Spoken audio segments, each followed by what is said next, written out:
Damas y caballeros, welcome to the Moral of the Story podcast. I am your host and the creator of this show, Robert Solano, and we are revolutionizing storytelling using artificial intelligence. In this episode, we are continuing the story of Angel, an Army veteran who inherited a restaurant from his late Aunt Allison. Last chapter was the farewell party for Jorge, his head chef, and today we're going to jump right into the story and see where this journey goes. So, hope you enjoy this chapter. Stick around for the post-show discussion, where I'll be joined by my AI co-host, and we'll talk about the chapter and lessons learned.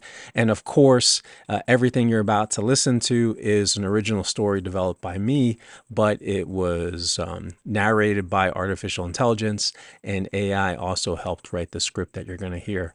So stick around, enjoy the show, and I'll see you later.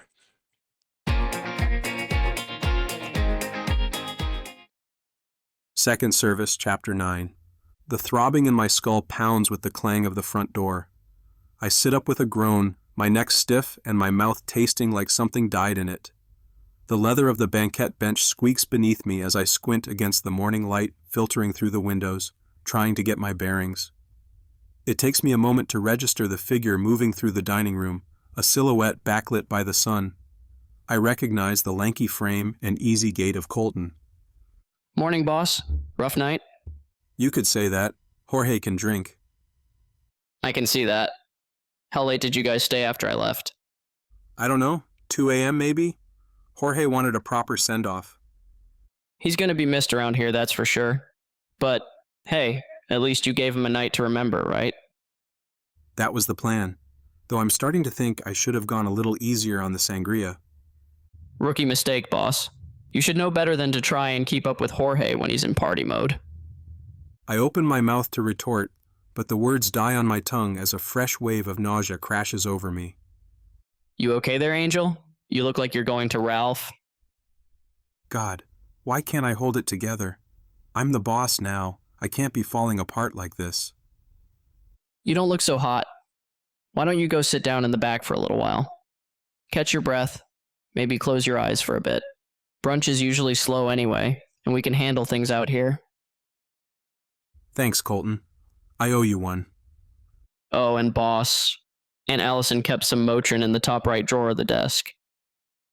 I nod gratefully, not trusting myself to speak as I turn and make my way towards the back office. I collapse into the old leather chair behind the desk, wincing as the sudden movement sends a fresh wave of pain throbbing through my temples. The leather is worn and cracked, the padding flattened from years of use, but right now, it feels like the most comfortable seat in the world. I lean my head back, closing my eyes against the harsh glare of the fluorescent lights. The nausea is still there, churning in my gut like a stormy sea, but the stillness and quiet of the office are already working their magic, soothing my frayed nerves and easing the pounding in my skull. I doze fitfully, drifting in and out of a hazy, half-formed sleep. Eventually, I feel the fog start to lift, the pain receding to a dull ache behind my eyes. I sit up slowly, rolling my neck and shoulders to work out the kinks.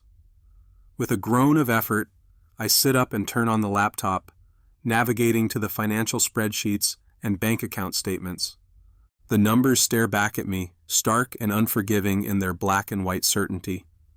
We're still losing money, bleeding out at a rate of 5% per month. 5% doesn't sound like much, but it's tens of thousands of dollars per month that we're losing. Operating expenses are down to just 2 weeks' worth of cash in the bank. If we keep this up, we won't be able to make payroll next month.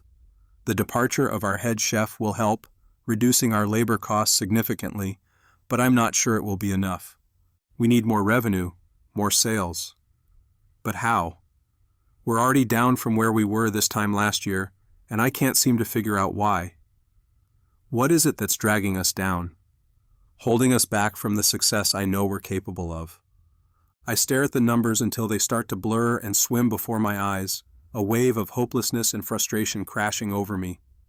I won't let Saffron and Sage go down without a battle, not on my watch. But what?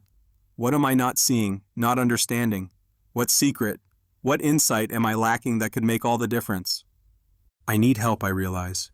Need a fresh set of eyes, a new perspective on this problem. And suddenly, like a bolt from the blue, I know exactly where to turn. I pull out my phone and text Gary. Hey man, thanks for coming out last night. Make it home safe? If you have some time, I was wondering if I could pick your brain about the restaurant. He replies almost instantly. Yeah, of course. You at the restaurant? Where else would I be? Is the British bartender working? Kristen? Yeah, why? I'll be there soon. The lunch hour passes, and just as I'm starting to relax, Gary walks in. Angel Mendez, my brother from another mother. Gary, thanks for coming. It was good to hang out with you last night. Oh, of course, brother. Speaking of, you look like shit. Are those the same clothes you were wearing yesterday? Yeah, we kept going for a few hours after you left. I don't even remember how many shots of mezcal and glasses of sangria I had. I see that. Want something to eat or drink? How about 2 coffees? Think the bartender could hook us up? Yeah, of course. I motion for Kristen to join us when she can. So what did you want to chat about, bro? About how your head chef retired last night and you don't have a replacement for him yet? I'm sorry, but I'm not a good cook. And I don't think you could match the salary that Phoenix Semiconductors is paying me. Thanks for pointing out the obvious, but actually, I was hoping I could show you some of our financials and get your thoughts. Our profits are declining and I can't figure out why. Angel, I hate to say it, but your profits are probably declining because this place hasn't changed in 20 years. It's like a time capsule in here. We've made updates, refreshed the menu, brought in some new talent. Angel, in business, if you're not growing, you're dying. There will always be new competition, new trends to keep up with. You've got to evolve, or you'll get left behind. He's right. As much as I hate to admit it, Gary's hit the nail on the head. Look, you know I'm always happy to help however I can.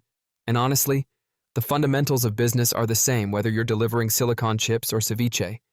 It's all about the bottom line, about maximizing profits and minimizing losses. Hi, fellas. What can I get for you today? Kristen, right? Didn't get a chance to chat with you last night, but what a great evening, right? Yes, it was. Gary, right? It's nice to see you too. Can I get you something to drink? Actually, I was wondering if you might like to join us for a coffee yourself. It doesn't look like you have too many customers to tend to at the moment. Join us for a bit if you'd like. I'd love to hear your perspective on things. So, Kristen, if you wanted to make more money here at Saffron and Sage, what would you do? How would you bring in more business, get those profits up? Well, I guess the first thing I would do is raise prices. Even just a little bit across the board. It would add up quick. Brilliant. See, Angel? Kristen here knows what's up. A little strategic price adjustment and bam, instant revenue boost. I can't do that, Gary. Allison was always so adamant about keeping prices reasonable, making sure anyone could afford to eat here. Angel, I get it. I do. Allison had a big heart, and her values were admirable. But times change, man. Markets change. Inflation is a motherfucker. You've got to adapt. He's not wrong, Angel. Some of the cocktails I make, I've seen places charge $14 or $15 for the same thing, and people pay it happily. We're only charging $9 or $10, and alcohol is most of our revenue. But what about today? What about the slow shifts, the quiet weeknights? If we raise prices, won't we just be driving even more customers away? Angel, you're looking at this all wrong. You keep making excuses, keep clinging to the way things have always been done. But if you really want to turn this ship around, if you really want to maximize your revenue potential, you've got to be willing to make some changes. And sometimes those changes need to be big, bold, and scary. He's right. I've been so focused on preserving Allison's legacy that I've been blind to the shifts in the market around us. I passed at least 3 other restaurants on my way here that were absolutely packed to the gills. Hell, the W Hotel down the street had a line out the door for their pool party brunch. Music bumping, drinks flowing, beautiful people as far as the eye could see. He's not wrong. Sunday brunch has gotten crazy at some of these other places. It's like Las Vegas. They got bottle services, DJs, and people getting wild in the middle of the afternoon. That sounds like a hell of a time. What do you say, Kristen? Care to join me for one of those parties sometime? Maybe come with me to the W pool party after you get off shift? Thanks, but no thanks. That's not really my scene. I'm more of a low-key, chill vibe kind of girl. Not so much with the club scene, you know? So what kind of places do you usually hang out at? Usually my girlfriends and I just like to go to a lounge or something like that. Some place where we can catch up over mimosas. Some place where I wouldn't be embarrassed to bring my parents when they're in town visiting. A place with good food, good drinks, and good company. Which lounges or bars do you normally go to? There's one or two places near the university that we go to sometimes. It's called the Rhythm Room. Another lounge is the low-key piano bar. The problem downtown is all the college kids, though. Parking is also a shit show. It would be nice if there was something like that around here. As they talk, ideas start to form in my mind. In its heyday, Tia used to host flamenco and salsa bands at the restaurant. It was always a packed house when I was a child. These days, it's usually only the senior citizens who come out for something like that. Most younger professionals, the ones that spend the most money, are looking for something different. But what? What would bring me out to brunch on a Sunday? As I look at Gary and Kristen, I realize that they're my ideal client avatar. A young professional couple. Dual income, no kids. Hey, what kind of music do you two listen to? What do you mean? On Spotify or whatever app, what were your recent playlists? Gary pulls out his phone and looks at his Spotify. Ed Sheeran, Drake, Eminem? I laugh. Ed Sheeran? What? I like him. He makes good music. Kristen blushes. You know he grew up about 30 minutes from me in Halifax. Oh, really? That's really cool. Did you ever meet him? No, but I've seen him in concert a few times. He's amazing. And you, Kristen? What's on your Spotify? She pulls out her phone and reads off her playlist. Biggie Smalls, Nas, Tupac, A Tribe Called Quest, Bone Thugs and Harmony. Kristen, you never cease to surprise me. What can I say? I love my 90s hip-hop. Hey Gary, isn't your cousin still working as a DJ? The one who used to spin at that club downtown? Yeah, he's still in the game as far as I know. Why do you ask? I think I might have an idea for how we can bring some life back to our Sunday service. A way to deliver more value to our customers. I'm listening. And as I begin to outline my plan, as I watch the wheels start to turn behind Gary and Kristen's eyes, and feel the energy crackling between us, I know we're onto something.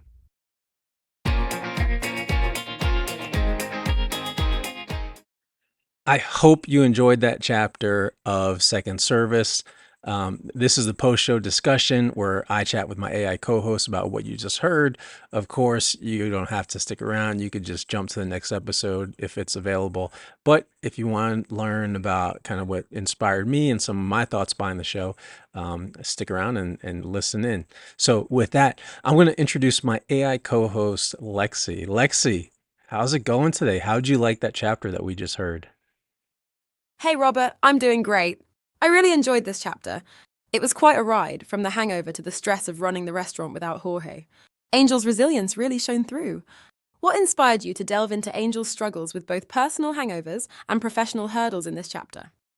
Well, I think the idea of being hungover, of just feeling like the world is spinning, like your mind is pounding, it kind of parallels a low point in the business because not only is he physically not feeling well, but his business is not doing well because he just lost his head chef. And so I think that is kind of the kind of highlighting the highs and lows of business. Last night in the story was the big celebration, and sometimes when you're celebrating one day, the next day you feel like shit. That's just the way life goes sometimes. That's a great point, Robert. The physical hangover really does mirror the business hangover. It shows how intertwined personal and professional lives can be, especially for entrepreneurs. How do you think Angel's ability to push through these tough moments impacts his growth as a character and a business owner? I think that's yet to be determined because really, I don't think he really pushed through this phase until the end of the chapter where we started seeing him and Gary and Kristen start to develop some ideas for how to move the business forward. So I think he's still in like that, slightly hungover phase, starting to feel a little bit better. But I think we really need to see where the story goes in the future to see how well he really gets out of this business situation. Absolutely. The end of the chapter did hint at some hope and new ideas forming. It's like he's in the eye of the storm, starting to see a path forward. What do you think are the biggest challenges Angel will face as he tries to implement these new ideas and get the restaurant back on track? What I really want to show in this chapter is that the challenges that he faces in the restaurant business are really universal. We have Gary join in, who's a big executive at the Phoenix Semiconductor organization, which is very similar to another actual real company in the valley here. The Taiwan Semiconductors is building a big plant here in the valley. So I kind of tried to use that as inspiration for Gary's character. But I think really the challenges that Angel faces as a business owner are the same challenges that all business owners face. It's how do you stay competitive? How do you deliver more value to your customers? How do you keep your profit and loss books straight and in the black versus in the red? And I think whether you're operating a multi-billion-dollar business or just operating a restaurant, those are still challenges that business owners face every day. I mean, competition and market competition and hiring staff and all that stuff. I think it's normal business owner challenges every day. That's a really insightful perspective, Robert. It's fascinating how you've shown that the principles of running a successful business are consistent, regardless of the industry. By having Gary, who operates in a high-tech industry, provide advice to Angel, it really drives home the universality of these challenges. What do you think are some key lessons Angel might learn from Gary that could help him turn things around at Saffron and Sage? I think the key lesson that Angel realized in this chapter that I think, you know, I've seen many other business owners struggle with this as well. And that's the fact that if you're not growing, your business is slowly dying. And what I mean by that is there's always competition. There is always the next in line, the people that are going to do it faster, cheaper, or better than you. And so even though lots of business owners have early on success, um, that success is in my what I've seen working with and coaching with other clients is that success is never sustainable. Now, you may have great success for 5, 10, 15 years, but eventually it's guaranteed if you are not growing and evolving your processes and systems, your competition is going to catch up to you and you're going to be in a situation like Angel where you are struggling to make profit and get clients. And I think, Angel and Saffron and Sage is at that stage right now where they need something to change if they want to continue the legacy that Aunt Allison has built over multiple decades now. So with that great interview, Lexi, do you want to go ahead and close us out and tell readers or listeners to support us? Absolutely, Robert. Thanks for sharing those insights. It's a powerful reminder that constant growth and adaptation are crucial for long-term success in any business. To our listeners, thank you for tuning in to this post-show discussion of the moral of the story. If you enjoyed this episode, please consider supporting us by sharing the podcast with your friends and leaving a review. Your feedback helps us continue to bring you great stories and discussions. Stay tuned for the next chapter of Second Service. Thanks for listening.